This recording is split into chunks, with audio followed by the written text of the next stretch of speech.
Alam ko na ang lahat. Sinabi na sa akin ng anak mong hayop ka. Nagpakahirap ako sa Saudi para buhayin kayo, para mabigyan ng magandang buhay ang mga anak natin. Tinis ko lahat ng pagpapahirap sa akin ng mga amo ko. Tapos ikaw, anong pinagagawa mo? Ha? Hindi ka na naawa. Pati mga anak mo sinasaktan mo dahil sa lintik na pagsusugal mo. Patawarin mo ako, mahal. Gusto ko lang naman makatulong sa iyo eh. Nagbabaka sakali lang ako na magiging maayos ang buhay natin kapag nakaipon ako. Anong makatulong? Makakaipon? Sa pagsusugal? Nababaliw ka na. Anong may tutulong sa atin ang pagsusugal mong yan? Napakatanga mo. Ano na nangyari sa atin ngayon? Hindi ko pinupulot ang perang pinadadala ko sa inyo. Kahit pagod na ako, hindi ko magawang magpahinga dahil iniisip ko na kapag nagpahinga ako, paano ko nabubuhayin ang pamilyang ito? Melchor, ikaw may obligasyon na buhayin kami, pero inako ko ang lahat. Tapos, ganito pa ang igaganti mo sa akin.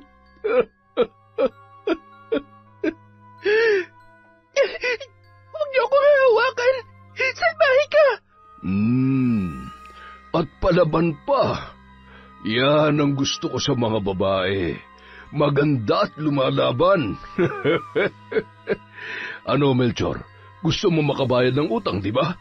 Wala ka nang iisiping utang sa akin kung ibibigay mo lang sa akin ang anak mo. Kahit isang gabi lang, amanos na tayo.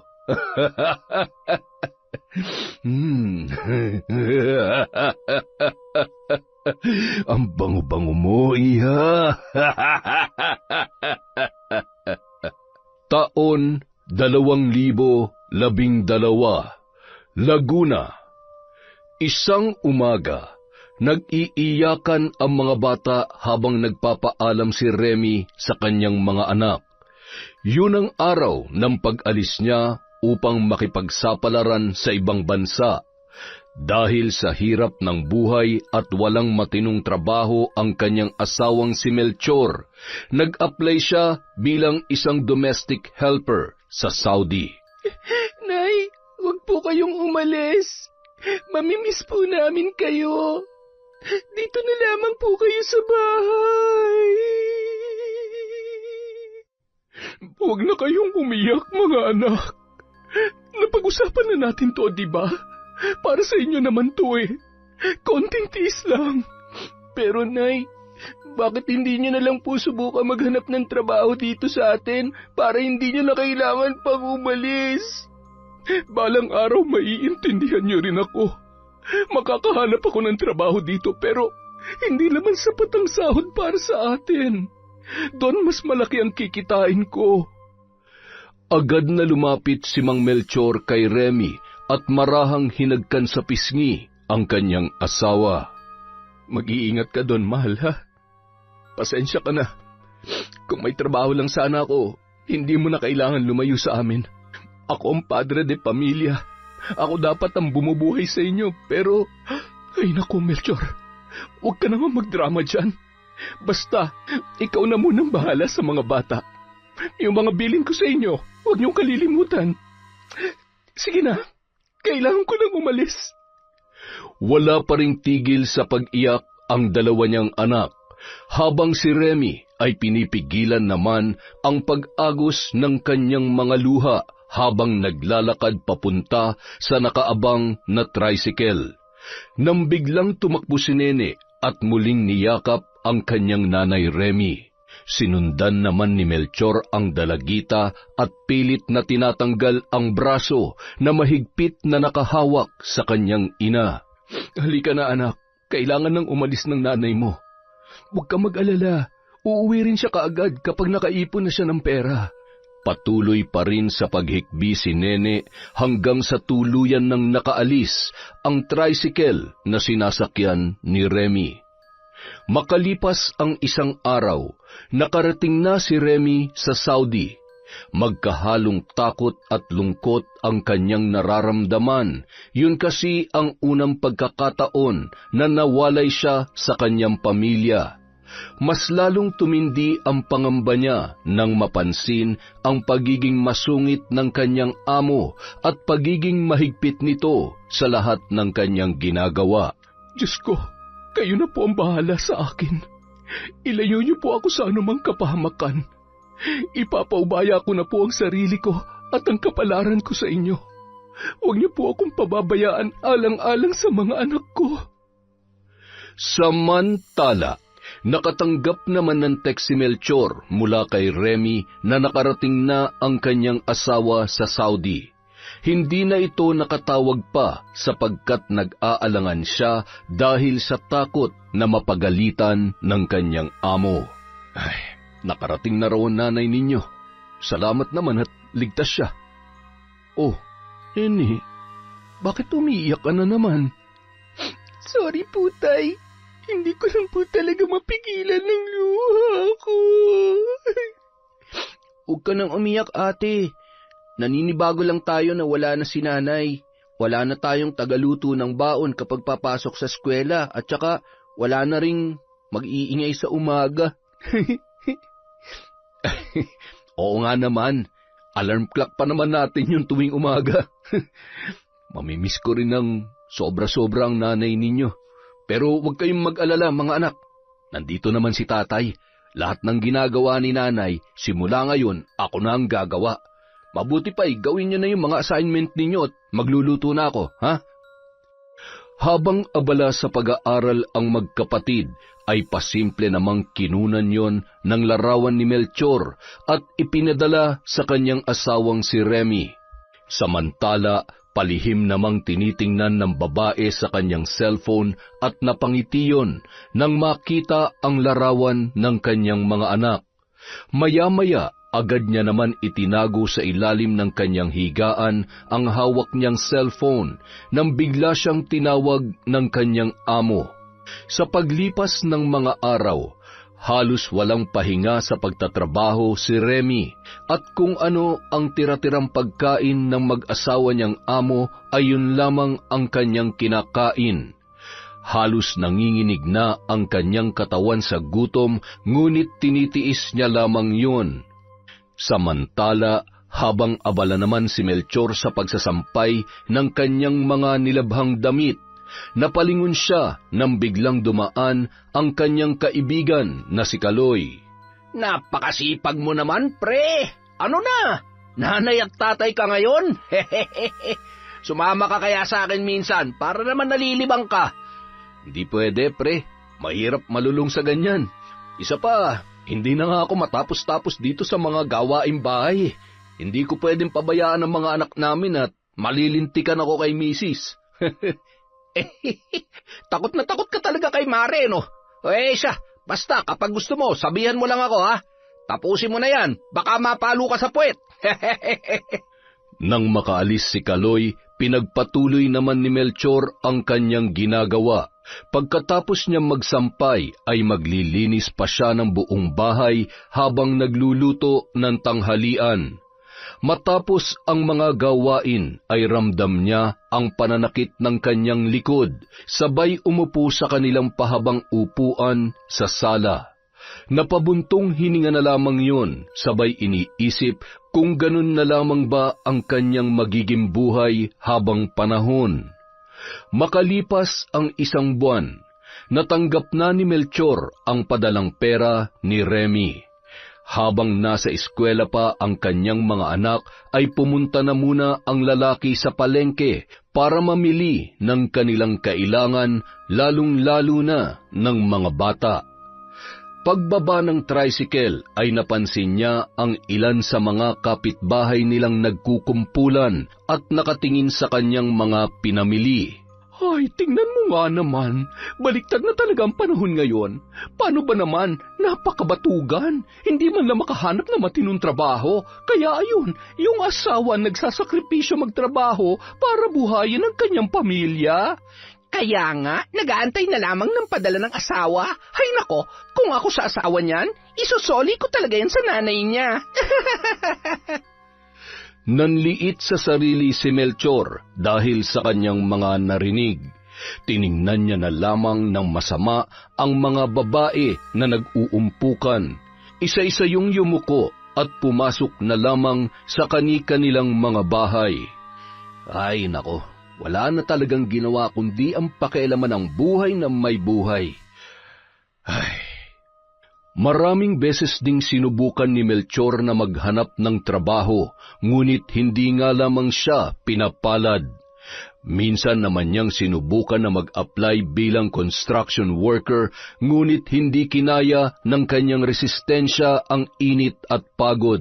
Kaya naman sa loob ng mahabang panahon ay tinutulungan niya na lamang ang kanyang asawa sa paglalaba, at minsan ay naglalako sila ng ulam at kakanin sa labas ng isang pabrika. Kinabukasan, pasipol-sipol na dumaan si Kaloy sa bahay ni Melchor at ipinakita sa kaibigan ang mga pinamili niyang gamit. Ang dami niyan, pre. Mukhang pumaldo ka yata. Hindi lang pumaldo, pre. Paldong-paldo. Isipin mo, naglilibang lang ako, nagkakapera pa. Kita mo to? Lahat ng to nabili ko dahil sa pinanalunan ko sa sugal. Huwag ka maingay, ha. Ang totoo, sa sugal ko binubuhay ang pamilya ko. Naipagpatayo ko na nga na maliit na tindahan si misis eh. Kaya kung ako sa iyo, pre, subukan mo rin. Sa susunod na araw, sumama ka sa akin. Hindi naman araw-araw suswertehin ka, pre. Sa una lang yan. Marami nang nasira ang buhay ng dahil sa sugal, kaya di kayan susubukan. Ay, subukan mo muna bago ka magsalita ng ganyan, pre. Kahit isang beses lang. Kita mo naman, oh, tiba-tiba ako, oh. Ikaw kasi masyado kang takot, eh. Hindi mo pa nga sinusubukan, umaayaw ka na. Paano mo malalaman? Sige, uuwi na ako, ha? Mula nung araw na yon, halos araw-araw dinadaanan ni Kaloy si Melchor at ipinapakita ang perang napapanalunan niya. Kung minsan ay inaabutan niya pa yon ng balato. Hanggang isang araw, 5,000 na lamang ang natira sa pinadala ng asawa ni Melchor at nasisiguro niya na hindi yun magkakasya hanggang sa susunod na padala ni Remy. Ay, ano kaya kung subukan ko yung sinasabi ni paring Kaloy? Kahit isang beses lang. Kapag nanalo ako ng malaki, magtatayo ako ng negosyo at pauuwing ko ng asawa ko. Hindi niya na kailangan pa magtrabaho sa ibang bansa. Kaya lang, paano kung matalo ko? Sa susunod na nga lang na padala niya para sigurado kung kakapusin ay mangungutang na lang muna ako sa tindahan. Nung sumunod na araw, tumawag si Remy kay Melchor. Mahal, hello? Kumusta kayo dyan ng mga bata? Ayos lang kami, mahal. Ikaw, kumusta ka dyan? Kumakain ka ba sa tamang oras? Nasa eskwela pa yung mga bata. Sayang naman. Miss na miss ka na nung mga yun. Hayaan mo na. Sabihin mo na lamang na tumawag ako.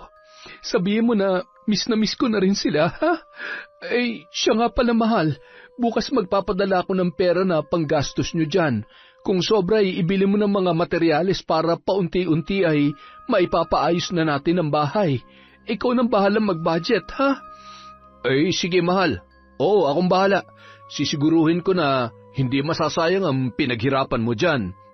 Okay, mahal. Sige na. Ibababa ko na muna at tinatawag na naman ako ni Madam. Pakisabi na lang sa mga bata, ha? Sige na. Mag-iingat kayo dyan. I love you. Naawa si Melchor sa kanyang asawa nang marinig nito na pinagagalitan yon ng kanyang amo. Mas lalong nadagdagan ang kagustuhan niyang makauwi si Remy kapag sinuwerte siya sa kanyang pinaplano. Kinahapunan. Pre, pwede ba akong sumama sa iyo bukas? Ayos, sa wakas. Nabago ko rin ang isip mo, pre. Sige ba, diskarte lang ang labanan dito. Bukas dadaanan kita, ha? Kinabukasan, maagang nag-asikaso si Melchor sa mga gawaing bahay. Maya't maya rin siyang tumitingin sa kanyang cellphone para tingnan kung pumasok na ang pinadalang pera ng kanyang asawa. Masayang-masaya yun na nagpasalamat kay Remy at agad na umalis para mag-grocery. Nagtabi rin siya ng perang pambaon ng mga bata. Bandang 3:00 ng hapon, dinaanan siya ni Kaloy at agad na rin silang umalis. Gamit ang tira ng pinadalang pera ni Remy na pambilisanan ng mga materyales, yun ang pinampuhunan ni Melchor sa sugal. Kapag sinuwerte ako, mas maraming materyales na mabibili ko para sa pagpapaayos ng bahay namin. Si Melchor ang pinaupo ni Kaloy para lumaban at siya naman ay nagmamasid lamang muna para matuto yung dumiskarte. Napasuntok sa mesa si Kaloy nang sunod-sunod na nanalo si Melchor at naghiyawan na ang mga nanonood. Yun! Kapag sinuwerte ka nga naman talaga, oh! Sabi ko na sa'yo, pre, kung sa trabaho mailap ang swerte sa'yo, pues dito sa sugal, easy-easy lang yan. Yung 5,000 ko, pre, naging 20,000. Grabe! Salamat! Ang galing mo! Ganun talaga kadaling kumita dito ng pera, pre. Oh, paano ba yan? Mukhang kailangan natin mag-celebrate sa pagkapanalo mo. Tagay tayo mamaya, ha? Salamat, pare. O ito, 2,000, balato ko sa'yo. Salamat talaga, ha? Sana nun pa ako nakinig sa'yo. Hindi na sana umalis pa si Mrs. Ay, ayos lang yun. Dahil panigurado kung nandito siya, malamang hindi ka pinayagan. Alam mo naman yun. Ano, tama ako, di ba? Umuwi na rin agad ang dalawa at namili sa bayan. Nag-uwi ng masarap na ulam si Melchor, kaya tuwang-tuwa ang kanyang mga anak. Pagkatapos nilang kumain ay sakto namang dumating si Kaloy. O ano, pre, tagay tayo? Kahit isang bote lang. Ise-celebrate lang natin ang pagkapanalo mo. Panalo? San po kayo nanalo, Tay? Ay, wala anak. Nagbibiro lang si paring Kaloy. Hindi ba, pare? Ay, ibig kong sabihin, panalo ang tatay mo, nene. Maswerte kasi siya sa nanay niyo, eh. Oo naman. Sige na, mga anak. Magiinom lang kami ni Tiyo Kaloy ninyo. Sige po, tatay. Kami na lang po magliligpit ng mga to. Basta wag lang po kayong magpapakalaseng, ha? Siyempre naman, anak. Isang bote lang, pagkatapos matutulog na si tatay. Nag-inuman sa may balkonahe ng bahay sina Melchor at Kaloy habang masayang-masaya sa kanilang pagkukwentuhan. Muntik ka na madulas kanina, pare. Kinabahan tuloy ako. Hindi pwedeng malaman ni Dodong at ni Nene ang tungkol sa pagsusugal ko. Mayayari ako. Sigurado ako magsusumbong ang mga yan kay Remy. Pasensya ka na, pare. Huwag ka mag-alala. Ngayong alam ko na, mag-iingat na ako sa susunod. Ay, ano? Sasama ka ba ulit sa akin bukas? Oo naman, pare. Magtatabi ulit ako ng perang pantaya. Yung 10,000 naman, ibibili ko na ng mga materyales dito sa bahay. Kinabukasan, maagang umalis si Melchor at namili ng materyales.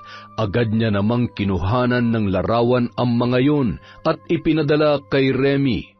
Ganito palang pakiramdam kapag nanalo ng malaki. Nangangati na naman tong mga palad ko. Siguro, suswertehin ulit kami mamaya. Kapag nagtuloy-tuloy ang panalo ko, pwede ko nang pauwiin si Mrs. Mula noon, araw-araw nang sumasama si Melchor sa kanyang kaibigan. May mga pagkakataon pa na si Melchor na mismo ang nagyayaya kay Kaloy na magsugal. Halos sunod-sunod rin ang kanyang pagkapanalo, kaya naman mas lalo siyang naeengganyo. Hanggang sa palaki na ng palaki ang ipinupusta ni Melchor sa pagsusugal. May mga pagkakataon na nangungutang pa yun para lamang meron siyang ipantaya. Lintik, minamalas yata ako ngayon, ah. Talo na naman. Oh, ano, pre? May pantaya ka pa? Mukhang malaki-laki ng talo mo ngayon, ah. Kaya nga, pare, pwede bang pairamin mo muna ako? Uwi na tayo, pare. Mahirap na, baka matalo ka pa ulit. Huwag mo na munang pilitin at mukhang malas ka ngayon. Bawi na lang tayo bukas. Pairamin kita. Hindi, pre, kailangan ko makabawi ngayon. Sige na, pero na, kahit 2,000 lang. Ibabalik ko naman yan eh. Kapag natalo ko, di sa pagpapadala na lang ni Mrs. ko babayaran. Ay, yan. Ipanalo mo yan, pre, ha? Walang nagawa si Kaloy kundi pahiramin na lamang ang kanyang kaibigan. Kahit anong pagpipigil nito sa lalaki ay hindi na ito maawat sa kagustuhan na makabawi. Napailing-iling na lamang si Kaloy sa inaasta ni Melchor. Hindi niya akalain na mas malala pa pala yun sa kanya. Kinahapunan, mainit ang ulo ni Melchor na umuwi sa bahay. Sinalubong pa ito ng kanyang mga anak na mas lalong nagpainit ng kanyang ulo. Tay, buti naman po, umuwi na kayo. Saan po ba kayo galing? Kanina pa po kami naghihintay sa inyo ni Dodong eh. Gutom na po kasi kami, wala pa pong ulam. Wala na rin pong lulutuin sa ref. Bumili po... Lintik! Malalaki na kayo, pati pagkain nyo, aasa nyo pa sa akin? Wala naman po kasi kayong iniwang pera sa amin eh. Kaya hindi po ako nakabili ng lulutuin. Ba't sumasagot ka pa talaga? O yan, bumili kang sardinas. Po? Sardinas? Bakit? Nagrereklamo ka? Umayos ka, nene, ha? Baka sa'yo ko ibuhos ang init ng ulo ko. Ang bihirang buhay to. Yan lang ang pera ko, kaya kung ayaw nyo mag-ulam ng sardinas, huwag kayong kumain. Pero, nasaan na po yung pinapadala ni nanay? Ang dami mo naman tanong. Ang sabi ko, bumili ka ng sardinas, di ba? Opo. Sige po, bibili na po ako. Sumunod naman si Dodong sa kanyang ate na punong-puno ng pagtataka sa inaasal ng kanilang ama. Ate, sandali! Sasama ako! Ano ba nangyayari kay tatay? At saka, bakit parang ang init ng ulo niya? Nag-away kaya sila ni nanay? Hindi ako sigurado. Ang ipinagtataka ko lang kung saan siya pumupunta at bakit wala na siyang pera. Ay, hindi bale. Sardinas na muna tayo. Gutom na rin ako eh. Ako rin, ate. Tawagan kaya natin si nanay. Oo nga, tama ka. Ay, nakakamiss si nanay, no? Pagkatapos bumili, ay umuwi na ang dalawa at agad naman nang naghain si Nene. Dong, tawagin mo si tatay. Sabihin mo kakain na tayo. Tay, kakain na po tayo. Sige na, mauna na kayo kumain. Wala pa akong gana. Kakain na lamang ako kapag nakaramdam ako ng gutom. Tumango na lamang si Dodong at bumalik na sa kusina. Kahit gutom na ay nagtira pa rin sila ng ulam para sa kanilang tatay Melchor na noon ay nakatulog na sa may upuan sa sala. Araw ng Sabado, walang pasok noon si Nene. Habang naglalaba ito sa labas ng bahay, dinig na dinig niya ang pinag-uusapan ng asawa ni Kaloy at ang kaibigan nito. Doon lamang nalaman ng dalagita na nalulung na pala sa bisyo ang kanyang ama. Nabahala siya na baka pati perang pinagpapaguran ng kanyang ina ay winawaldas lamang ng kanilang tatay Melchor. Kailangan malaman ni nanay yung pinagagagawa ni tatay. Kailangan ko siya makausap. Kaya pala madalas mainit ang ulo ni tatay dahil palaging talo sa sugal. At kaya pala hindi pa nasisimula ng pagpapaayos ng bahay. Nakatenga lamang ang mga materyales dito. Ay, paano kaya to? Siguradong magagalit si nanay. Pagkatapos maglaba ni Nene ay palihim niyang kinuha ang cellphone na nakapatong sa lamesa. Sakto namang kasasagot lamang ni Remy ng tawag ng anak nang magising si Melchor at nakita ang dalaga. Nagmamadaling bumangon at inagaw nito ang cellphone kay Nene. Sinong tinatawagan mo? Ako na magsasabi sa nanay mo. Ano bang gusto mo sabihin sa kanya? Ano po? Mangungumusta lang po sana ako at namimiss ko lang po makipagkwentuhan kay nanay. Busy ang nanay mo kaya wag mo siyang istorbohin. Kabilin-bilinan niya na hintayin na lamang natin ang tawag niya. Ilang oras pa ay tumawag na si Remy at agad na sinagot yun ni Melchor. Hindi man lamang sila binigyan ng pagkakataon na makausap ang kanilang ina. Rinig na rinig din ng dalawa ang mga kasinungalingan ng kanilang ama. Sige na mahal, ibababa ko na to at may gagawin pa ako, ha? Mag-iingat ka palagi. Miss na miss ka na namin ng mga anak mo. I love you. Tay, sandali. Pwede pong pakausap kay... Bakit ba kating-katik ang makausap ang nanay mo? Tay, ano po kasi... Ano? Tay, bakit po kayo nagsisinungaling kay nanay? Hindi pa nga po ninyo nasisimulan ng pagpapaayos ng bahay tapos sasabihin nyo maganda na ang bahay at malapit nang matapos. Siguro nga po totoo yung narinig ko. Nagsusugal na rin kayo. Isinusugal niyo po ba yung pera na pinapadala ni nanay kaya lagi kayong umaalis? Kaya itikom mo yung bibig mo, ha? Wag ka magkakamali na magsumbong sa nanay mo. Ginagawa ko naman to para sa kanya at para sa inyo. Huwag kayong mag-alala, sinisiguro ko na dito ko mababagong buhay natin. Alam mo ba, kapag nanalo ko, pauwiin ko na nanay mo. Makakabili tayo ng mas malaking bahay at kahit ano mabibili nyo na ni Dodong. Para sa amin? Bakit, Tay? Anong maganda may dudulot ng pagsusugal ninyo? Sa tingin nyo po, may aahon tayo niyan sa hirap. Mas lalo lamang tayong lulubog niyan. Tay naman pinaghihirapan ni nanay ang perang pinapadala niya sa atin, kaya sana naman... Anong karapatan mo para pagsabihan ako ng ganyan, ha? Baka nakakalimutan mo na anak lang kita. Binabalaan kita, nene. Kung ayaw mo masira ang pamilya natin, wag kang magkakamali magsumbong sa nanay mo. Naintindihan mo? Aray ko, Tay. Opo, hindi po ako magsusumbong. Ate, Tay, ano pa nangyayari? Wala, Dodong. Halika na, gawin na natin yung assignment mo. Parang takot na takot ka, ate. Sigurado ka bang okay ka lang? Napagalitan ka ba ni tatay? Okay lang ako. May pinag-usapan lang kami ni tatay tungkol kay nanay. Makalipas ang 1 taon, hindi na mapigilan ni Remy na mag-usisa dahil sa mayat-mayang paghingi ng pera ni Melchor. Ang palaging dahilan noon ay may mga dapat pang bilhin sa pagpapaayos ng bahay. Para hindi naman maghinala ang asawa, kinunan ng larawan ni Melchor ang pinapagawang bahay ni Kaloy at ipinadala yon sa kanyang asawa. Natanggap mo na ba, mahal, yung pinadala kong picture? Ayan. Malapit na matapos yung pinapaayos nating bahay. Oo, mahal, nakita ko na. Salamat, ha. Nakakatuwa at nakakatanggal pagod din. Unti-unti na nating natutupad ang mga pangarap natin. Yung bahay at sariling kwarto ng mga anak natin.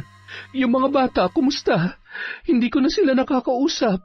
Pakisabi na lang na miss ko na sila, ha? Sige, mahal. Sasabihin ko na lang sa kanila. Pasensya na at busy sila palagi sa school, eh. Ang daming project. Sa dami ng ginagawa, madalas nasa kaklase nila at maaga rin sila matulog sa gabi. Kapag tumatawag ka, ayaw ko nang gisingin at pagod na pagod talaga sila. Paniwalang-paniwala naman si Remy sa mga larawan at sinasabi ng kanyang asawa na si Melchor. Makalipas ang mahigit 1 taon, tapos na ang kontrata ni Remy. Kaya naisipan nitong umuwi at magbakasyon. Hindi niya ipinaalam sa asawa ang kanyang plano para sorpresahin ito at ang kanilang mga anak. Matutuwa ang mga bata. Miss na miss ko na sila. Ano kaya ang magiging reaksyon nila pagdating ko? Dahil hindi niya ipinaalam sa kanyang pamilya, kaya walang sumundo sa kanya sa airport. Nagtaksi na lamang yun papauwi. Habang papalapit na ang babae sa kanilang bahay, ay hindi niya mapigilang kabahan. Bakit ganito ang pakiramdam ko? Hindi ko alam kung excited lang ba akong makita ang pamilya ko o dahil sa miss na miss ko na talaga sila. Nang makababa ang babae sa taksing sinakyan, nagulat siya sa kanyang nadatnan. Teka, bakit ganito?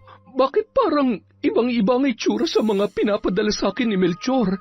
Tsaka nung umalis ako, ganito na ang itsura ng bahay namin. Parang walang nagbago. Nanlumo si Remy sa kanyang nakita, kaya naman dali-dali siyang pumasok sa loob. Nanlaki ang kanyang mga mata nang madatnan na kumakain ang kanyang mga anak. Nang mabaling ang kanyang paningin sa ulam ng mga bata, ay halos mapahagulhol siya. Bigla namang tumayo ang dalawa at mahigpit na yumakap sa kanilang nanay Remy. Nanay, miss na miss ka na namin, Nay. Buti na lang po, umuwi na kayo. Mga anak ko, na-miss ko rin kayo. Teka, bakit tuyo lang ang inuulam ninyo? Nasaan ba ang tatay ninyo? Wala pa po kasing ulam eh. Hindi pa po umuwi si tatay. Nagugutom na daw po si Dodong kaya ito na lamang po ang nakita kong pwede namin ulamin. Bakit? Wala bang iniwang pera ang tatay nyo? Nagpapadala ako para may pagkain kayo. At bakit ganito itong bahay natin? Akala ko tapos na to. Nagsisinungaling po si tatay. Tinitipid niya po kami dahil inuubos niya po ang pera sa pagsusugal. Ibang-iba na po si tatay ngayon, Nay. Lagi po siyang galit at minsan po... Sinasaktan ba kayo ng tatay ninyo? Ano? Sabihin niyo sa akin ang totoo. Huwag kayong matakot. Opo, Nay. Kasi lagi pong mainit ang ulo niya kapag natatalo siya sa sugal. Hindi ko mapapalampas ang ginawa niyang ito. Sobra-sobrang ginagawa kong pagsasakripisyo tapos ito ang gagawin niya. Patawarin niyo ako mga anak. Hindi ko alam. Niyakap na lamang ni Remy ang mga bata at hindi niya mapigilang mapahagulhol dahil sa pagkadismaya at galit. Inutusan niya naman si Dodong na bumili ng pritong manok para makakain ang mga yon na maayos. Nang makabili ay pinagsaluhan nila yon. Halos madurog ang puso niya na makita kung gaano kasabik ang mga bata sa pagkain na tila ba gutom na gutom ang dalawa niyang anak. Hanggang sa sumapit na ang gabi, hindi pa rin umuuwi si Melchor. Nakatulog na sina Nene at Dodong habang si Remy naman ay matyagang naghihintay sa pagdating ng kanyang asawa. Palakad-lakad at nakakuyom ang kanyang mga kamao sa sobrang galit na kanyang nararamdaman. Maya-maya pa, pasuray-suray na naglalakad ang lalaki habang papasok sa kanilang bahay. Nahimasmasan yon sa kalasingan nang makita ang kanyang asawa. Remy, mahal ko? Ikaw ba yan? Teka, kailan ka pa dumating? Napakaganda mo't bitawan mo ako. Ikaw, saan ka galing? Bakit ngayon ka lang? At lasing na lasing ka pa talaga. Pasensya na, mahal. Kasi, birthday kasi ni Pareng Kaloy. Nagkasiyahan lang naman kami. Minsan na naman ako mag-inom. Napaksinungaling mo. Hindi ko akalain na ganito madadatan ko pag uwi. Akala ko ba matatapos ng bahay? May sarili ng kwarto mga anak natin. Pero bakit ganito? Anong ginawa mo sa perang pinaghirapan ko? Magpapaliwanag ako, mahal. Ano kasi... Alam ko na ang lahat. Sinabi na sa akin ng anak mong hayop ka. Nagpakahirap ako sa Saudi para buhayin kayo, para mabigyan ng magandang buhay ang mga anak natin. Tinis kong lahat ng pagpapahirap sa akin ng mga amo ko. Tapos ikaw, anong pinaggagawa mo? Ha? Hindi ka na naawa. Pati mga anak mo sinasaktan mo dahil sa lintik na pagsusugal mo. Patawarin mo ako, mahal. Gusto ko lang naman makatulong sa iyo eh. Nagbabakasakali lang ako na magiging maayos ang buhay natin kapag nakaipon ako. Anong makatulong? Makakaipon? Sa pagsusugal? Nababaliw ka na. Anong may tutulong sa atin ang pagsusugal mong yan? Napakatanga mo. Ano na nangyari sa atin ngayon? Hindi ko pinupulot ang perang pinadadala ko sa inyo. Kahit pagod na ako, hindi ko magawang magpahinga dahil iniisip ko na kapag nagpahinga ako, paano ko nabubuhayin ang pamilyang ito? Melchor, ikaw may obligasyon na buhayin kami, pero inako ko ang lahat. Tapos, ganito pa ang igaganti mo sa akin. Abay, ang galing mo rin no? Porke ikaw may trabaho, susumbatan mo na ako? Bakit ikaw naman na may kagustuhan na magtrabaho sa ibang bansa? Pinilit ba kita? Kaya wag mo ipamukha sa akin na wala akong kwentang asawa. Bakit? Totoo naman ha. Wala kang kwenta. Wala kang mayambag sa pamilyang ito eh. Simpleng pag-aalaga lang sa mga anak mo, hindi mo pa magawa. Naggising ang dalawang bata dahil sa pagtatalo ng kanilang mga magulang. Muntikan pang mauwi sa sakitan ang kanilang pag-aaway. Walang nagawa ang dalawang anak kundi ang umiyak habang patuloy sa pagtatalo ang kanilang nanay at tatay. Kinaumagahan, nag-alsabalutan ang mag-iina. Walang nagawa si Melchor para pigilan ang kanyang asawa. Uuwi sila sa probinsya kung saan nakatira ang nanay nito. Nasa Siquijor at mag-isa na lamang doon mula nung nag-asawa si Remy. Mahal, patawarin mo na ako. Huwag niyo akong iwan. Pangako magbabago na ako. Ayusin natin to. Mahal, pakinggan mo naman ako. Bakit ako makikinig sa mga kasinungalingan mo? Wala na tayong dapat pag-usapan. Halina kayong mga anak. Makalipas ang isang araw, nagulat na lamang ang matanda nang makita ang paparating na si Remy at ang mga anak nito na sina Nene at Dodong. Binitawan niya ang hawak niyang walis at sinalubong ang mag-iina.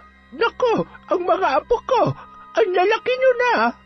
Agad naman nagmano ang mga yun sa kanilang lola. Salamat, kaawaan kayo ng Diyos. Maiba ko, ano nangyari at biglaan yata ang pag-uwi ninyo? Hindi ba't may pasok kayo? Bakit? Nagkaproblema ho kami ni Melchor, Nay.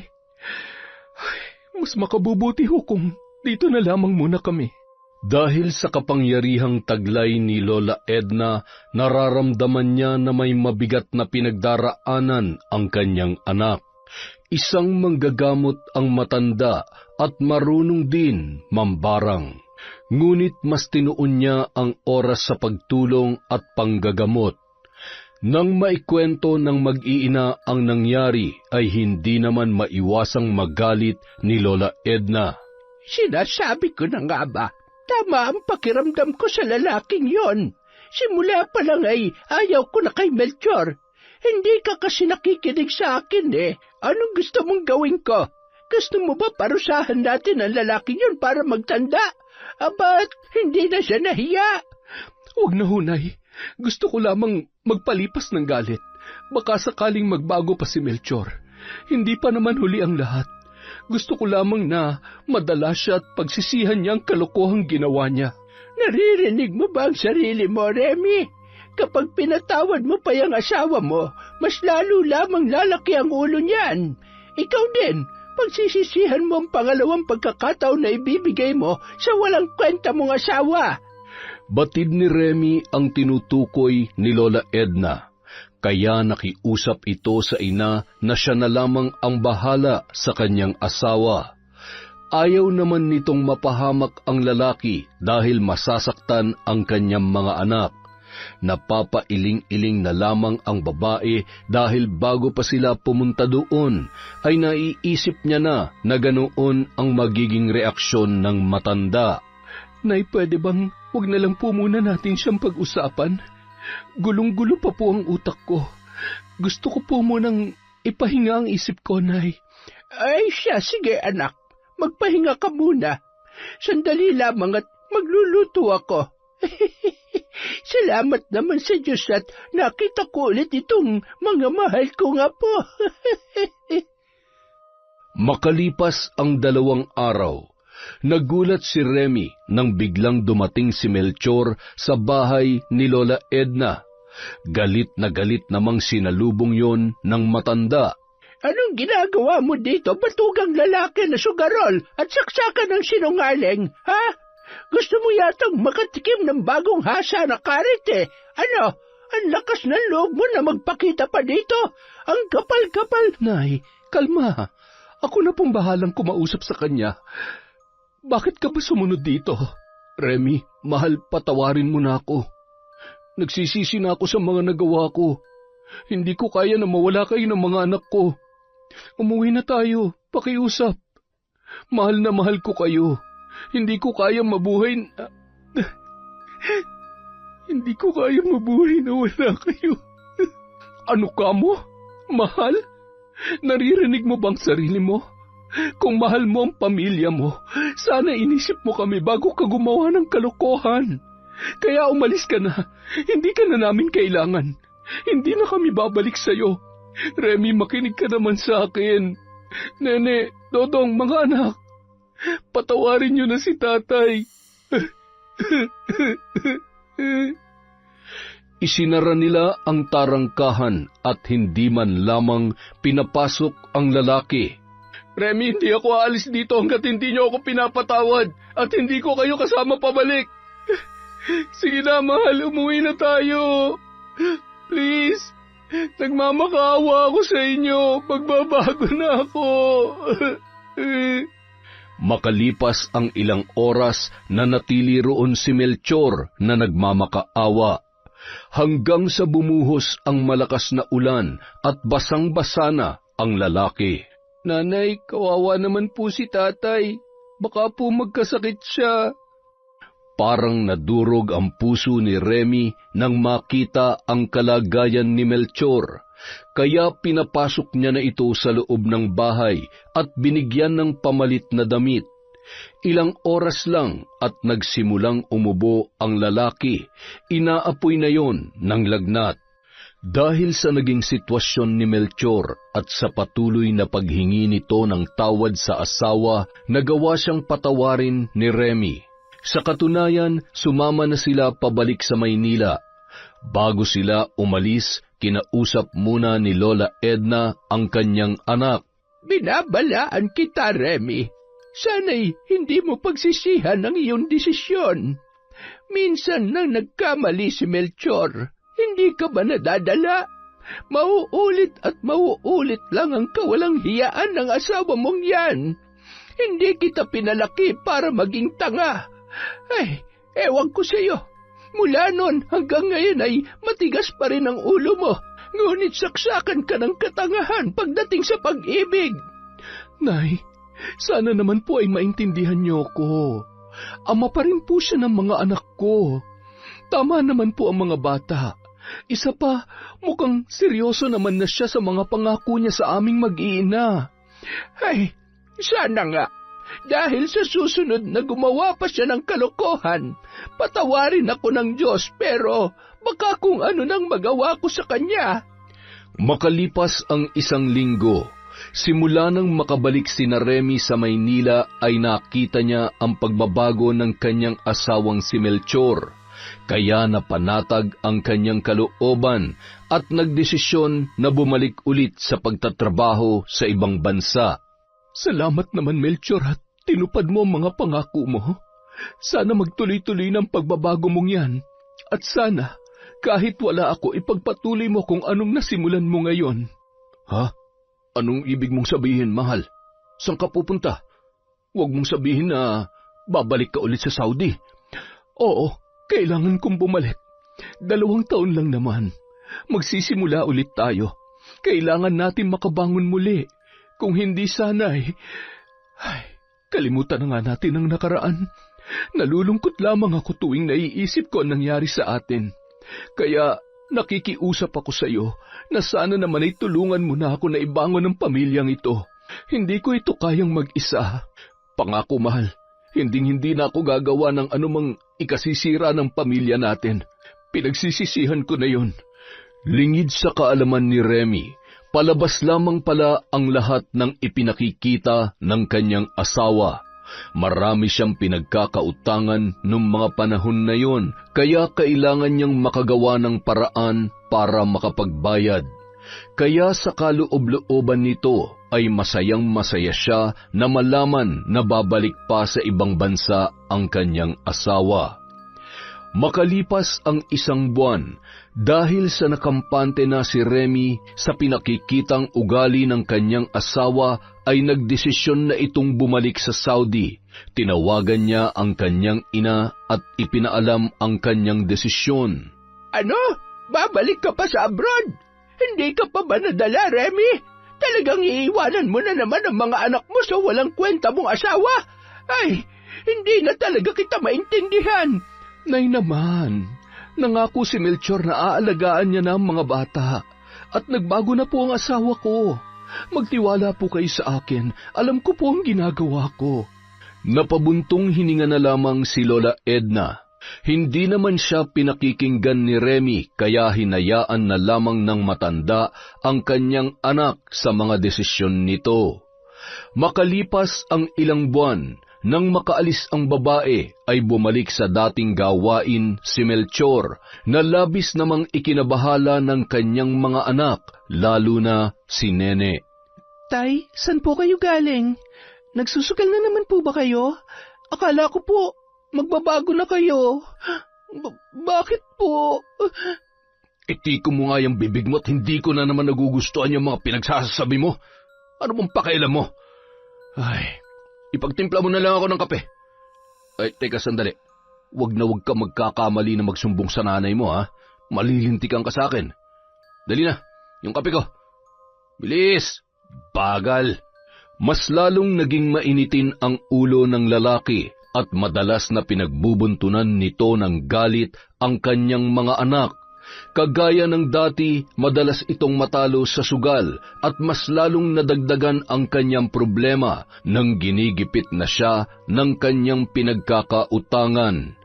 Dahil sa mga nangyari, naging sigurista na rin si Remy kaya hindi niya na rin buwan-buwan pinapadalhan si Melchor at limitado na lamang ang kanyang ibinibigay. Labis yung ikinainis ng lalaki dahil nagkapatong-patong na ang kanyang utang. Nagpapalista na rin lamang sa tindahan sina Nene at Dodong kapag wala silang makain at direkta na yung binabayaran ni Remy buwan-buwan. Lintik na buhay to. Akala ko pa naman mapapasarap ang buhay ko kapag bumalik ulit sa abroad yung Remy na yun. Saan ako kukuha ng pambayad sa mga utang ko?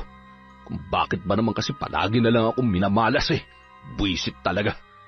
Kinausap ni Melchor si Kaloy para tulungan siya na makahanap ng bagong mauutangan para makabawi siya sa mga naipatalo niya. Sinamahan naman ni Kaloy ang kaibigan sa kanyang tinuturing na boss na si Ramon. Dahil sa kaibigan siya ni Kaloy ay hindi nag-atubili na pautangin ng lalaki hanggang sa nabaon na naman siya sa utang at hindi niya na rin yun magawang bayaran. Asa na ba yung kaibigan mo, Kaloy? Hindi na nagpapakita sa akin Abay, paano na yung inutang niya? Hindi pwedeng hindi niya ako bayaran. Malaki-laki na rin na nakuha niya sa akin. Ano, ganun na lang ba yun? Huwag po kayo mag-alala, boss. Sasabihan ko po si paring Melchor. Abay, dapat lang. Kilala mo ko, Kaloy. Alam mo kung paano ako magalit at kung ano ang kaya kong gawin. Napilitang magtago si Melchor dahil wala pa rin siyang pambayad kay Boss Ramon. Hanggang sa matunton at sapilitang kinuha siya ng mga tauhan nito. Boss, pangako babayaran kita. Bigyan mo lamang ako ng sapat na panahon. Abay, matagal na panahon na yung binigay ko sa iyong palugit, pero mukhang pinapaasa mo lamang ako. Baka hindi mo alam kung anong pwede kong gawin sa'yo. Kaya kitang ipakulong o kaya naman ay patayin ng walang kahirap-hirap. Ayaw ko pa naman sa lahat ay yung sinungaling at yung ginagago ko. Boss, maawa po kayo sa akin. Gumagawa naman po ako ng paraan para makabayad sa inyo. Bigyan niyo lang po ako ng 1 linggo. Pangako, babayaran ko kayo. Makalipas ang 1 linggo, takot at kinakabahan si Melchor dahil wala pa rin siyang makuhang pera na ipambabayad kay Ramon. Pinuntahan siyang muli nito kasama ang ilang kalalakihan. Ipinagulpi siya ng lalaki. Boss, parang awa niyo na. Bigyan niyo pa ako kahit 2 araw na lang. Nakikiusap ako. Lintik ka, Melchor. Ilang araw at linggo nang binigay kong palugit sa'yo tapos sumihirit ka pa? Habang nagmamakaawa, biglang nabaling ang tingin ni Boss Ramon kay Nene na noon ay takot na takot. Napalitan ng ngiti ang mukha ni Ramon na kanina lamang ay nag-aapoy sa galit. Dahan-dahan nitong nilapitan ang dalaga at hinawakan sa muka. Huwag niyo akong hawakan! Salbahe ka! At palaban pa. Yan ang gusto ko sa mga babae. Maganda at lumalaban. Ano, Melchor? Gusto mo makabayad ng utang, di ba? Wala ka nang iisiping utang sa akin kung ibibigay mo lang sa akin ang anak mo. Kahit 1 gabi lang, amanos na tayo.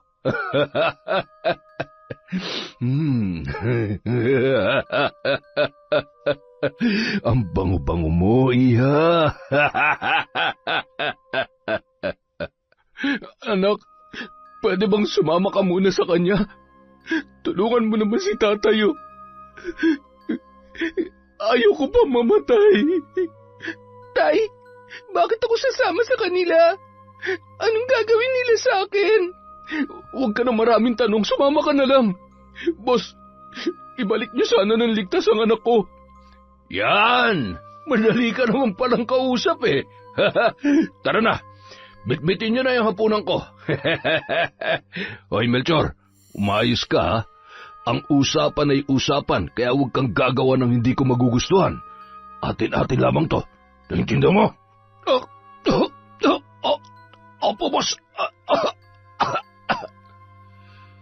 Sa pilitang isinama si Nene ni Boss Ramon. Pilit namang inaawat ni Dodong ang mga lalaking bumitbit kay Nene, ngunit nasaktan lamang ito nang itulak ng isa sa mga yun. Bitiwan niyo ako! Tay, tulong! Tulungan niyo po ako! Maawa po kayo sa akin! Tay! Saan niyo ako dadalhin? Tay! Tulong! Ate! Saan niyo dadalhin ang ate ko? Tay, tulungan natin si ate! Hayaan niyo na lang po bang kapatid ko na kunin ang mga lalaking yon? Siya bang ipinambayad niyo sa utang ninyo? Ang sama-sama ninyo!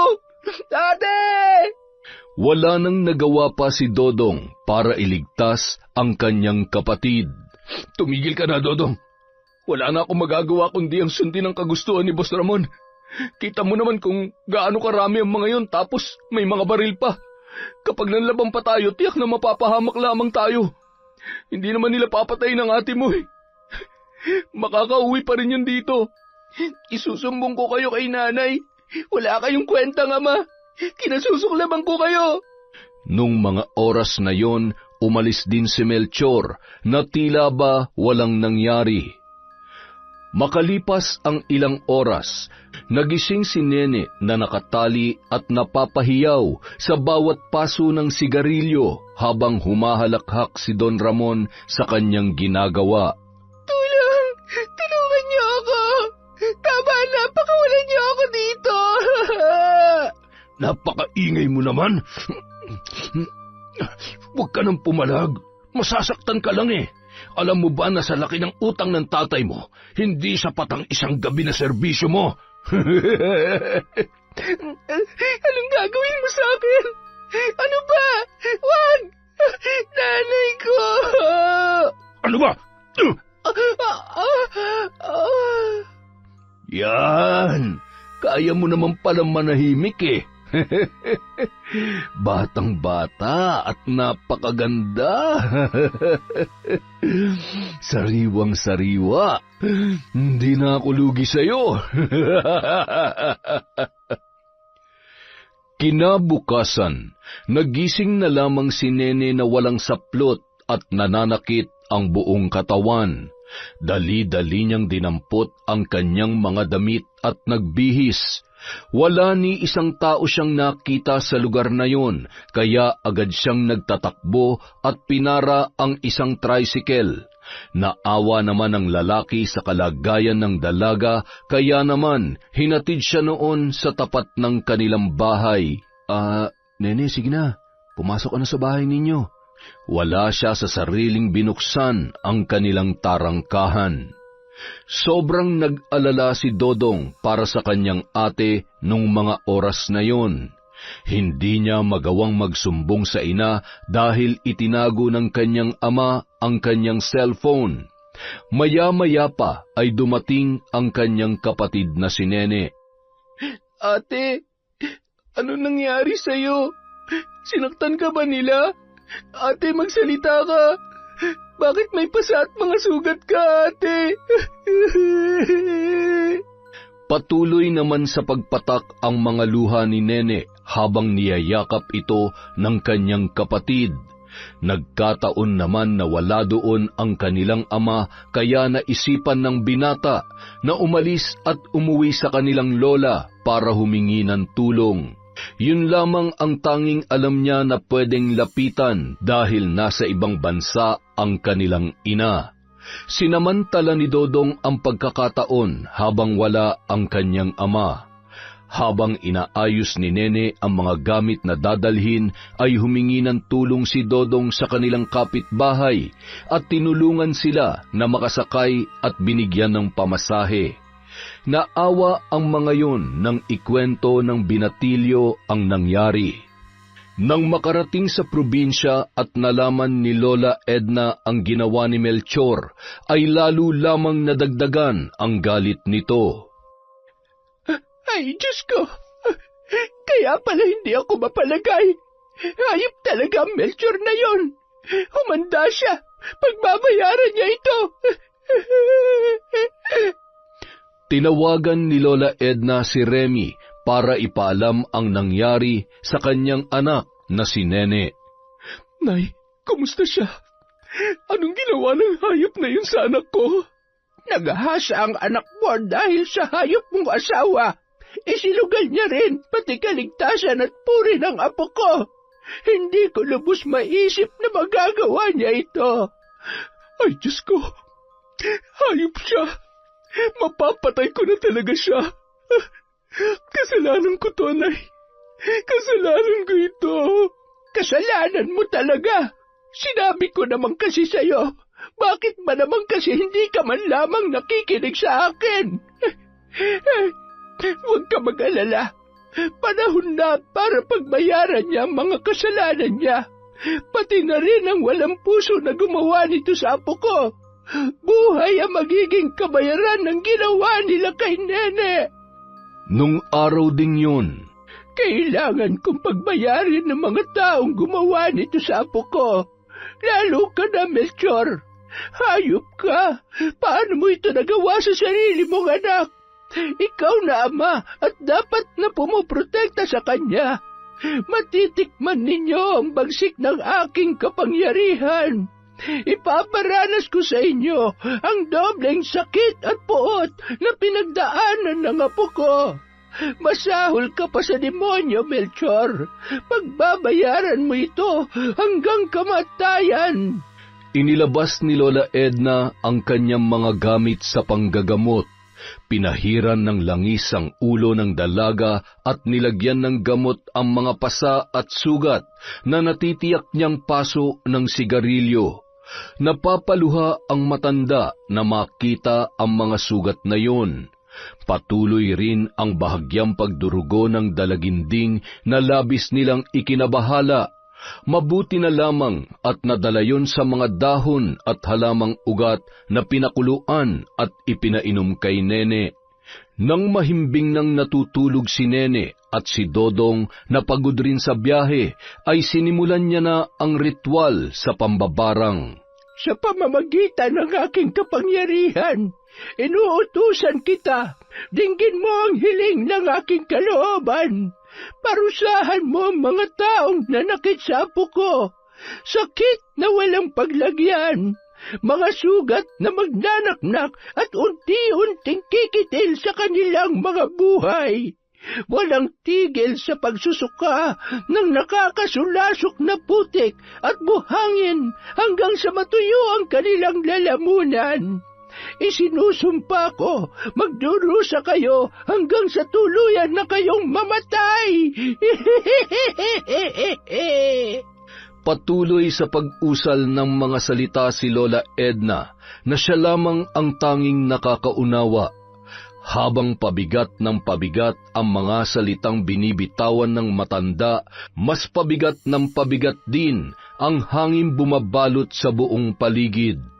Unti-unti ring namamatay ang mga nakasinding kandila sa lugar kung saan isinasagawa ng matanda ang pambabarang. Samantala, nang makita ni Melchor na wala ang mga gamit ng kanyang anak, ay nabahala naman yun, sabay nagtanong-tanong sa kanilang mga kapitbahay. Nagkaisa ang mga yon na kahit alam nila kung nasaan ang magkapatid, ay hindi na lamang sila magsasalita. Napapailing ang mga yon at palihim na minumura si Melchor ng nakatalikod. Ay, grabe! May sapi na yata ng demonyo yung si Melchor. Sinira ang buhay niya pati ng mga anak niya. Walang konsensya. Kawawa naman yung mga bata pati na rin si Remy. Samantala, Habang kumakain ng hapunan si Ramon ay biglang sumakit ang tiyan nito at parang nasusuka. Nagmamadaling tumakbo ang lalaki sa banyo. Ano ba nangyayari sa akin? Bakit ganito ang pakiramdam ko? Teka, bakit ganito ang isinusuka ko? Ang baho at... Hindi ito maaari. Tulong! Tulungan niyo ako! Biglang nataranta ang katulong ni Ramon at agad na pinuntahan ang kanyang amo. Nandiri at hindi kinaya ng katulong ang amoy ng sinusuka ng lalaki. Walang humpay ang pagsusuka nito. Hindi na ito lumalabas ng banyo dahil mayat maya ay may umaagos na likido sa kanyang bibig. Boss, okay ka lang? Nagtanong ka pa talaga, hindi mo ba nakikita? Dalhin mo ako sa... Saan, boss?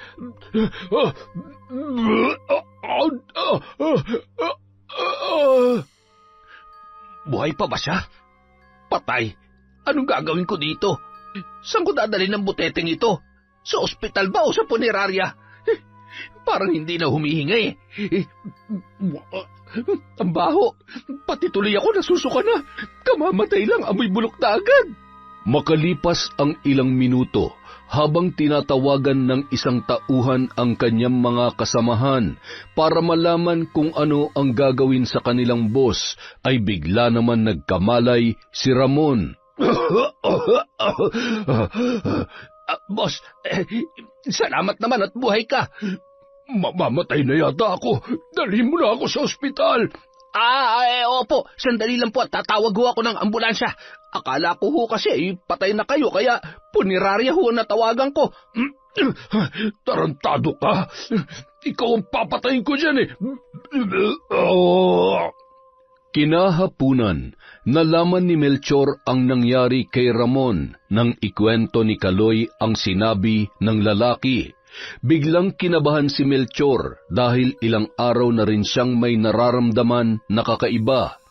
Ilang sandali pa, nagsimula na ring magduduwal si Melchor at nagluwa ng malapot na likido na kulay itim.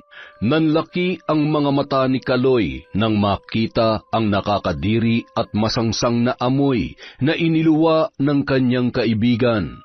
Teka, bakit parehong-parehong isinusukan niyo ni Boss Ramon? Hindi kaya binabarang ka rin? Barang? Bakit mo naman naisip yon? Kasi hindi ko lang alam kung naniniwala ka, pero totoong barang. Karaniwan kapag may nagawan ka ng kasalanan. May naiisip ka bang pwede may gawa nito? Alalahanin mo pare, baka may atraso ka. Nako, kung ako sa'yo humingi ka na ng tawad o di kaya ay magpaalbularyo ka na bago pa mahuli ang lahat. Biglang natigilan si Melchor at naalala ng lalaki ang kanyang mga anak. Iisa lamang ang naiisip niya na maaaring puntahan ng mga bata. Pumasok din sa utak nito ang matandang si Lola Edna. Natitiyak niya na nagsumbong dito sina Nene at Dodong. Naalala niya na minsan nang naikwento ni Remy ang tungkol sa kakayahang mambarang ng kanyang biyanan. Ano pre, ayos ka lang ba? Bigla ka natahimik dyan ah. Naalala ko lamang si Nanay Edna pre. Posible kasing siya may gawa nito. Malakas din ang hinala ko na nandun ang mga anak ko. Gusto ko silang puntahan kaya lang siguradong galit sa akin at tingnan mo nga itsura ko. Aabutin pa ba ako ng 1 buwan nito? Ay, magpatingin ka na sa doktor o kung hindi naman, magpaalbularyo ka na habang mas maaga pa. Ay, teka, bakit ba kasi lumayas yung mga anak mo? Sobrang laki ng kasalanan ko, pare. Alam kong hindi na nila ako mapapatawad. Hindi na naitago pa ni Melchor ang nangyari at naikwento niya yon kay Kaloy. Napamura ang kaibigan sa mga nalaman at hindi siya makapaniwala sa nagawa ni Melchor sa sarili niyang anak. Pinagsisisihan ko naman ang mga nangyari. Hindi ko sinasadya, pare. Nagipit lang talaga ako. At wala akong nagawa dahil nadala lang ako ng takot kay Boss Ramon. Gabi-gabi akong hindi pinapatulog ng konsensya ko dahil sa kagaguhan ko. Napahamak din ang anak ko dahil sa akin. Sana mapatawad ako ng Diyos sa mga kasalanan ko, pare. Napakagago mo naman, pare. Anak mo yun eh. Ano ba nangyayari sa'yo? Hindi ko naman nakalain na hindi mo pala kayang kontrolin ang sarili mo. Sana pala hindi na lang kita. Huwag mo nasisiyan ang sarili mo, pre. Ako may kasalanan sa lahat ng ito, kaya dapat lang siguro na parusahan ako sa mga nagawa ko. Tama ka. Napakagago ko at alam ko, hindi na ako mapapatawad ni Remy at ng mga anak ko. Mamamatay na yata ako mag-isa sa buhay, pre. Samantala, Naipaghiganti ko na ang anak mo. Ginawa kong nararapat gawin para parusahan ng mga taong nagkasala sa kanya, lalong-lalo na magaling mong asawa. Huli na para magsisihan pa tayo. Ang kailangan nating gawin ngayon ay tulungan si Nene na kalimutan ang masalimuot na nangyari sa kanya. Kailangan ka ng mga anak mo, Remy. Kung maaari lamang ay umuwi ka na. Oo, Nay. Uuwi na ako. Kasalanan ko kung bakit nangyari to sa mga anak ko. Lalong-lalo na kay Nene. Ipapakulong ko siya, Nay. Uuwi ako at haharapin ko siya. Ipamumukha ko sa kanya kung gaano siya kawalang kwentang asawa at ama. nataon naman na mabait na ang naging amo ni Remy, kaya nang malaman ang nangyari ay agad siyang pinayagan at nagpaabot pa ng tulong. Makalipas ang 1 linggo, umuwi na ang babae sa bansa. Hindi niya maipaliwanag ang kanyang nararamdaman. Pagkarating ni Remy sa bansa, ay dumiretso na siya sa kanilang bahay. Halos hindi niya maihakbang ang kanyang mga paa papasok. Malalim na buntong hininga ang kanyang pinakawalan bago ito pumasok sa loob. Nadatnan niya si Melchor na hirap sa kanyang kalagayan. Remy, asawa ko. Buhay ka pa pala? Kumusta? At anong sabi mo? Asawa? Ang kapal naman ng mukha mo para tawagin akong asawa matapos lahat ng kasalanang ginawa mo. Paano mo nagawa yun kay Nene? Ha? Sumagot ka. Napakawalang hiya mo. Pinatawad kita sa mga pagkakamali mo noon, pero sa ngayon, hindi na kita patatawarin. Sinayang mo lang ang lahat. Sinira mo ang buhay ng anak ko. Remy, hindi ko ginusto mapahamak ang anak natin. Wala ako nagawa para ipagtanggol siya. Naduwag at natakot lamang ako. Hindi ko sinasadya yun. Maawa ka naman sa akin. Hirap na ako. Maawa? Nagpapatawa ka ba? Para malaman mo, ni katiting na awa, wala na akong nararamdaman para sa'yo. Wala akong ibang maramdaman para sa'yo kundi galit at panditiri. Tama lang na mabulok ka na at uurin hanggang mamatay ka. Patawad, Remy. Remy, saan ka pupunta? Huwag mo akong iiwan. Remy! Tumigil ka na. Wala ka na ba talagang alam gawin kundi ang magpaawa? Alam mo kung meron man akong pinagsisisihan, yun na yung binigyan kita ng pangalawang pagkakataon para sirain ang pamilya natin at sirain ang buhay ng anak ko. Kaya bitawan mo ako at kapag nandilim ang paningin ko, baka ako pa mismong pumatay sa'yo. Dahan-dahan na binitawan ni Melchor ang kamay ng kanyang asawa at nagpatuloy na lamang yun sa pag-iyak.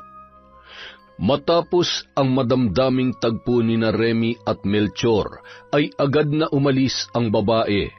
Dumiretso na siya sa probinsya kung saan naroroon ang kanyang mga anak. Nang marating ni Remy ang bahay ng kanyang ina, nabitawan nito ang kanyang mga bitbit nang makita si Nene na nakaupo at tulala na nakatanaw sa malayo. Nene, anak ko. Patawarin mo si nanay. Pangako, hindi ko na kayo iiwan. Huwag ka mag-alala, ha? Nandito na si nanay. Hindi ko na kayo pababayaan. Patawarin mo ko, anak. Bigla na lamang tumulo ang luha ni Nene habang yakap-yakap ng kanyang ina. Napayakap na rin ang kapatid niyang si Dodong at hindi niya na rin mapigilan ang umiyak. Nakita naman ni Lola Edna ang mga tagpong yun na halos dumurog sa kanyang puso. Mabuti naman, Remy, at nakauwi ka na. Tingnan mo nangyari dyan sa mga anak mo dahil sa katagahan mo dyan sa walang kwenta mong asawa. Kung nakinig ka lamang sa akin noon, di sinsanay. Tama na po, inay. Hindi na natin maibabalik pa ang nakaraan. Hindi ko naman ginusto na mangyari ito sa mga anak ko. Huwag niyo na po akong sisihin, Nay. Hindi ko na alam ang gagawin ko.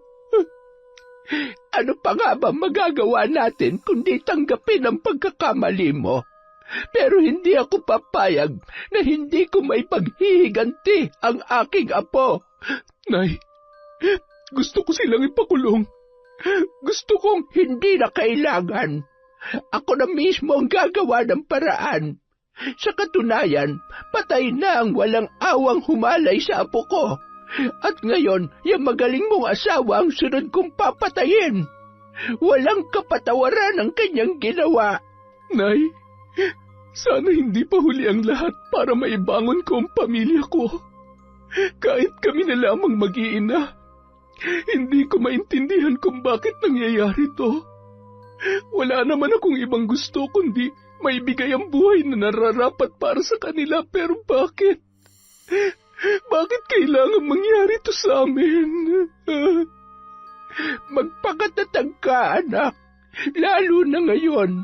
Sa'yo huhugot ng lakas ang mga anak mo, kaya higit sa lahat, pilitin mong magpakaina sa pagkakataong ito. Malalampasan mo rin ang lahat. Kahit naman pinagagalitan kita, nandito pa rin ako. Hindi ko naman kayo pababayaan. Samantala, muling dinalaw ni Kaloy si Melchor sa kanilang bahay para kumustahin ang kalagayan ng kanyang kaibigan. Kumusta na ang pakiramdam mo, pare? Siya nga pala, balita ko, umuwi na raw si Remy. Nagkausap ba kayo? Anong sabi niya? Oo, pare. Galit na galit sa akin ang asawa ko. Kinasusuklaman niya ako at naiintindihan ko naman kung bakit. Hindi ko siya masisisi dahil hindi ako naging mabuting asawa at ama sa mga anak ko. Tatanggapin ko na lang talaga na wala na. Hindi ko na sila makikita pa. Iniwan na nila ako. Pare!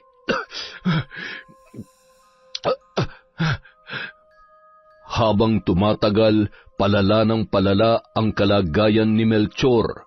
Halos hindi na siya makabangon sa higaan. Ang mga naaawang kapitbahay na nagdadala ng pagkain at dumadalaw paminsan-minsan ay nasusuka na sa umaalingasaw na amoy ng kanyang mga sugat. Paring Melchor, magpatingin ka na kaya sa albularyo.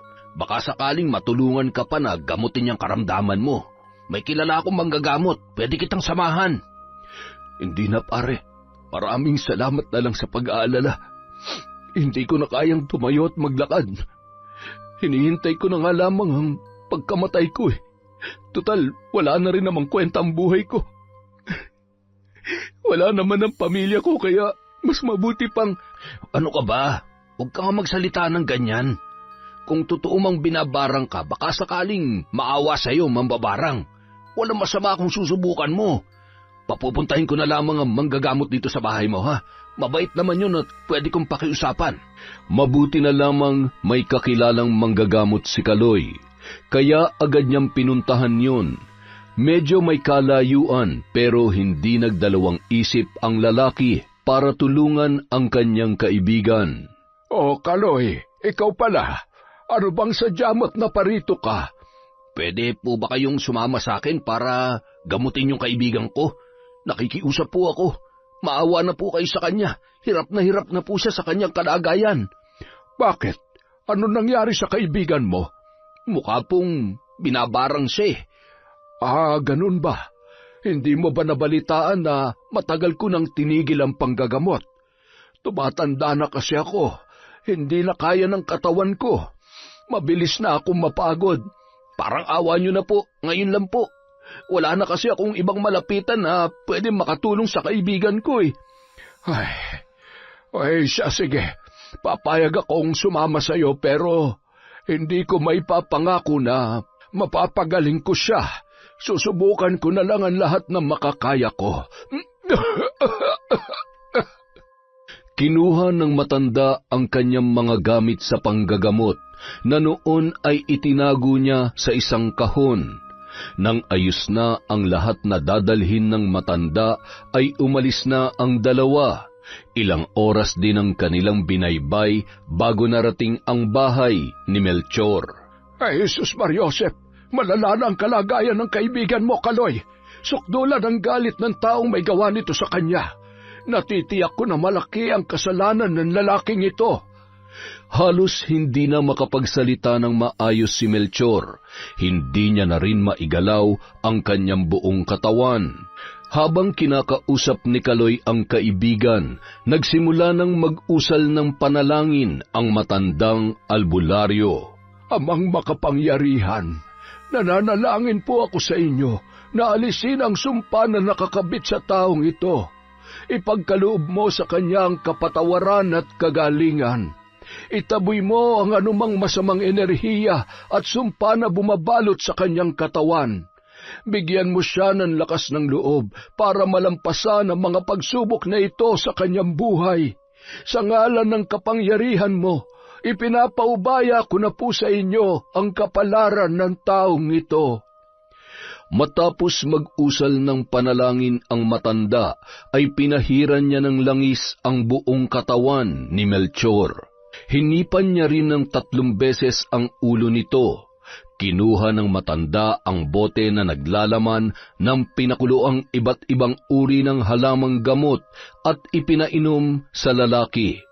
Panandalian namang guminhawa ang pakiramdam ng kanyang ginagamot. Pansamantalang lunas lamang ang ibinigay ko sa iyo. Hanggang walang puwang ang pagpapatawad sa puso ng taong may gawa niyan, ay hindi niya babawiin ang sumpa. Panalangin, yan lamang ang natitira mong armas para labanan ang sumpang nakakabit sa iyong katawan.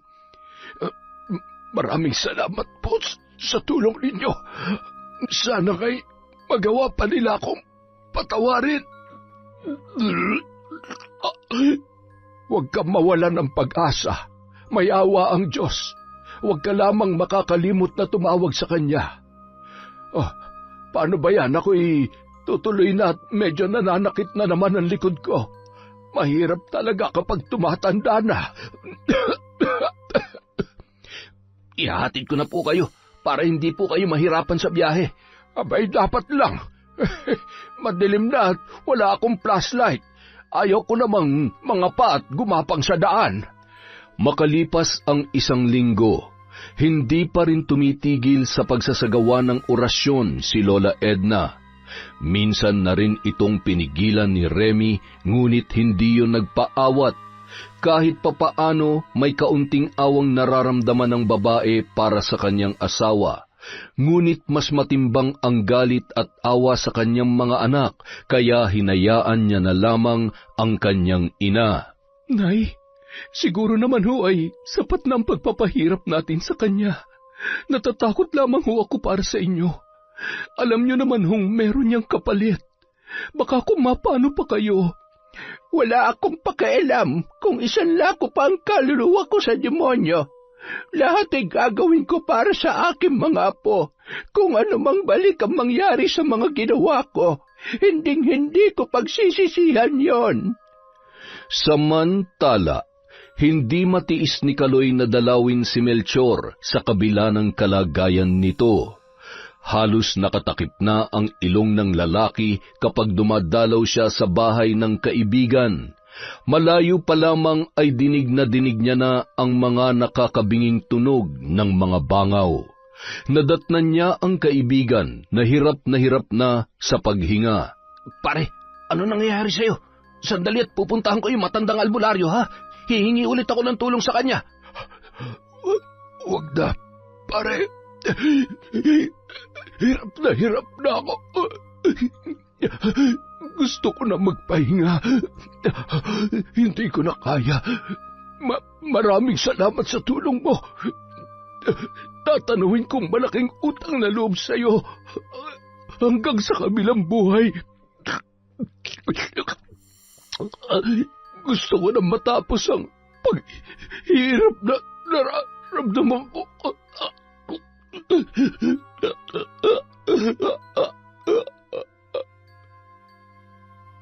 Tuluyan ng nalagutan ng hininga si Melchor. Makalipas ang ilang sandali, inilibing na rin yon sa araw ng kanyang pagkamatay. Kawawa naman ang sinapit ni Melchor. Namatay siya na hindi man lang naalala ng pamilya. Naaawa kayo dyan? Karma niya na siguro yun sa ginawa niya sa anak niya. Ang mga taong ganyan hindi dapat magtagal dito sa mundo. Buhay pa'y nasusunog ng kaluluwa sa impyerno. Ay, ewan. Huwag na nga lang natin siyang pag-usapan. Baka multuhin pa tayo ni Melchor dahil pinagchichismisan pa natin siya. Makauwi na nga't medyo madilim na. Magluluto pa ako ng hapunan namin. Samantala, Nay, wala na raw po si tatay. Kahit ginawa niya yun kay ate, mahal na mahal ko pa rin po siya. Siya pa rin po ang tatay ko. Wala na tayong magagawa, anak.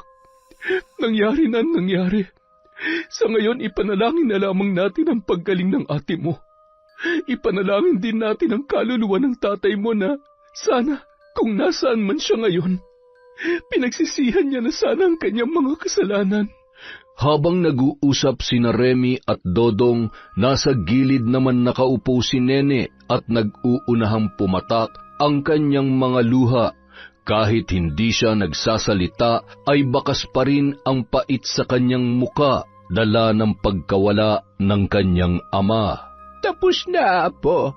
Nakamit na natin ang hustisya. Nagbayad na mga taong nagkasala sa'yo. Isa na lamang ang hinihiling ko ngayon, ang tuluyang ka ng gumaling. Mahal na mahal kayo ni Lola.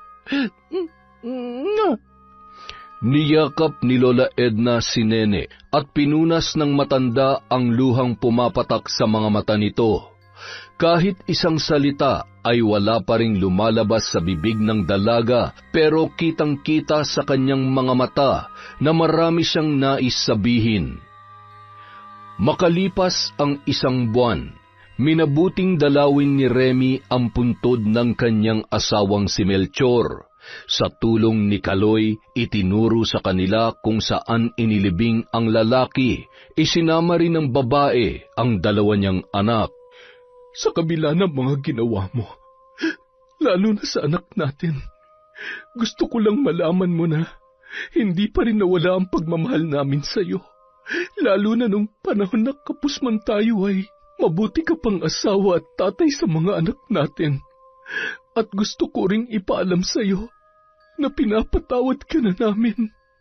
Parang nabunutan ng tinik sa dibdib si Remy nang kausapin niya ang asawa kahit puntod na lamang ang kanilang nakita.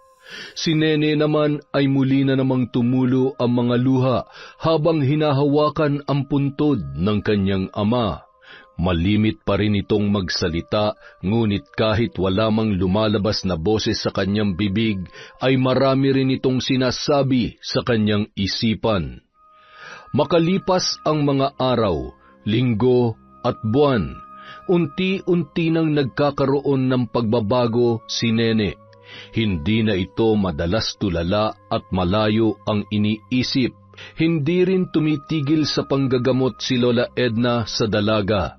Dinadala na rin siya ng kanyang ina sa isang psychiatrist para sa tuluyang paggaling nito. Nay, Dodong, Lola Edna? Anak, nakakapagsalita ka na. Diyos ko, salamat po. Dininig ninyo ang panalangin ko. Maraming salamat po at pinagaling niyo na ang anak ko. Maluha-luha, dala ng labis na saya nang makita ni Remy ang malaking pagbabago ni Nene. Maayos na nilang nakakausap ang dalaga at kapansin-pansin ang panunumbalik ng sigla sa mukha nito, pati na rin ang kanyang magandang ngiti. Nagpasya si Remy na wag nang bumalik sa dati nilang bahay at doon na lamang sa probinsya ipagpapatuloy ang panibago nilang buhay. Hindi na rin naisip ng babae na muling bumalik sa ibang bansa para magtrabaho. Gamit ang naipong kaunting pera ay nagpatayo siya ng maliit na tindahan sa tabi ng bahay ng kanyang ina. Doon na rin pinagpatuloy ng magkapatid na sina Nene at Dodong ang kanilang pag-aaral. Aba, ang galing ng tindero ko, kain lang ng kain ah. Mukha yatang malulugi ang tindahan ko dahil sa tagabantay kong ito ah. Si nanay talaga, hindi niyo naman ako sinasahuran, kaya ito na lang ang bayad ko. Aba, siningil pa talaga ako. Ano kaya kung pagbayarin kita sa bigas na kinakain mo? Ikaw talaga, halika nga dito, pakurot nga si nanay at pakis na rin sa binatilyo kong napakagwapo. Nay, binata na po ako, huwag niyo na akong kukurutin. O siya, sige, payakap na lamang si nanay. Baka naman po gusto niyo akong isali. Ay, teka, sandali lang. Sasali din ako dyan. Abat, kapag ako'y nagtampo, lagot kayo sa akin. Yon! Ang ganda na naman ng kwentong yon. Dahil dyan, meron tayong shout out. Simulan po natin kay Boss John TV. Hi kay Minky Aswang Stories. Hello po kay John Paul Lagman, kay Gilbert Dalisay, kay Gina Lee, kay Charito Reyes from Rosario Tan. Shout out din po kay Denise Oliveros. Hi sa De Mayo family from Malaya De Mayo. Hi kay Doug kay Mardy Bakery from Teresita Perez. Hello kay Carlita Nocerale, kay Danilo Candido Jr. Hello po kay Ate Aya. Shout out kay Jamaica Laksina. Hi kay Ryan Alba, Loretta Bobes, Peter Bobes from Elidia Bobes. Hello po kay Bicolanang Magayon, kay Chodolo Tingguha, kay Luzil De Lima. Hi kay Pisyang Molina, kay Mr. Arman Stories. Hello po kay Becca 8C, kay Erickson Morris from Barner Baki. Hi po kay Sean Samuel Sebastian from Chonchamcheb. Hello rin po kay Evelyn Baula, kay Sionificacion. Hello po kay Resel Galope, kay Richel Adapon, kay Paula Tan, kay Matsarol, kay Lady Dam, kay Corazon Ingay. Hello po kay Alondra Mig Kampong, kay Femisa. Hello po kay Hilda Gabuya. Shout out kay Hazel Alcontin, kay Mariam Bautista, kay Tita Tessie. Hello po kay Micah or kay Mika, kay Jessica Rojas, Erica Ember, kay Pafla Roblox, kay Betty Velasco.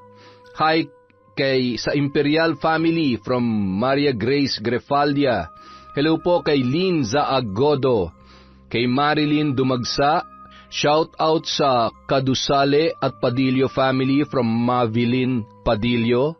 Hi kay Cassandra Cory, kay Catalea Soto. Shout out kay Evelyn Reyes, kay Jaren Beter, kay Ramil Fariolin. Hello po sa Mangre Commissary, Manilyn, Marjorie, Jea, Bernadette, Genevieve, Aljon at sa lahat ng Shaki Mangre of Tapia General Trias Cavite from Jessie Pangadiin. Hello po kay Angelis Gudilosao. Hi kay Kimberly Caballero, kay Mariam Duca, kay Manisan Mamot Mapadtaya. Hello kay Riza Ann Teguhanon, kay Mira of Lipa, Batangas, kay Baby Dang Cordero. Hi po kay Shagala Mary sa Kakalda family from Connie Kakalda. Hi kay Gay Somodio, kay Virginia Pontillas, kay Asodisen Cerila. Shout out kay Elizabeth Pamintuan, kay Hana Maylin Sesgundo. Hello po kay Dores Estander, kay Mel Santarita, kay Roslyn Labajo, kay Divina Alaban Mirambil, kay Josephine Dordas from Patrick Dordas, hi kay Bruja, Wildcats Kuting, meow. Hello po kay Mary Grace David, kay Judith Susada, kay May Megs, kay Willie May Jamio, hello po kay Filipina Palsario, kay Cliven Dubalan, kay Margie Banosong, kay Dabadilla, kay Alma Naong, hello po kay Manny Maniego, kay Crystal Jade Gonzalez, kay Jenny Lazarito, kay Beth Mercado, kay Maricel Barredo, hi kay Beth and Ernie Rosales, Irene and Omi Anilio, kay Baby Cabral, Christy Ryan, and Kiel from Tita Estela da Silva. Hello po kay Marites Nalika, kay Turks Ornido Canyeso, hi kay Mea Espiritu, sa AAJ Garment ng Dapdap Tarlac. Hi Joanne, Melanie, Alex, at Nanay Evie. Hi po kay Lance Tupas, Fred Castro from Abel Hipolito. Hi po kay Pureza Tagiwalo, kay Timothy Gabriel, sa AAN Official. Sa Kinya 114, hi kay Chris Gel Mamado, kay Maria Galoes, hi kay Dimples Yumi, kay Bon Juvie Holo, kay Christine Joy Parcutila, kay Mary Grace Saturnino, kay Jeneline Hobilia, hi kay Hannah Maylin Sesgundo, sa Fontanilla at Matias family from Abigail Fontanilla. Hello po kay Analie Vallega, kay Corazon Cacalda, hello sa Galedo family from Babes. Hello po sa Bagaforo, Nene. Kay Cat Burglar Cutie, hi kay I Love Traveled, kay Cecil Vlog, kay Natividad Tolibao, kay Pasiano Guerrero, hello kay Paquito Rosario Tan, Vivian Escando, kay Jesus Kamangian from Jack Jack, hello kay Sari Loldan, kay Eileen Garcia, hi kay Yam Kisha Elizabeth Hardinil, kay Jonko from Annalie Jong, hi kay Mary Grace Grefalja, kay Russell Galope, kay Emily Cusino, kay Lynn Ferrer TV, hi po kay Noemi Garcia Pabunan, kay Genevieve Virtusio, Mary Jane Canal, hello po kay Linda Ledesma, hi kay Sang-o, kay Maylene Benicio Canja, hi kay Johnny Mendoza from Brandon Bass, hello po kay Marisa Abelio at kay Irish 24. Para po sa mga hindi natin nabanggit, marami pa po tayong video, nililista lang po lahat ni Enteng. Kung nasan man po kayo, maraming salamat po sa pagbibigay nyo ng oras sa Kwentong Enteng. Mag-iingat po kayo, alagaan po natin ang ating mga sarili para sa mas matagal pa nating pagsasama sa Kwentong Enteng.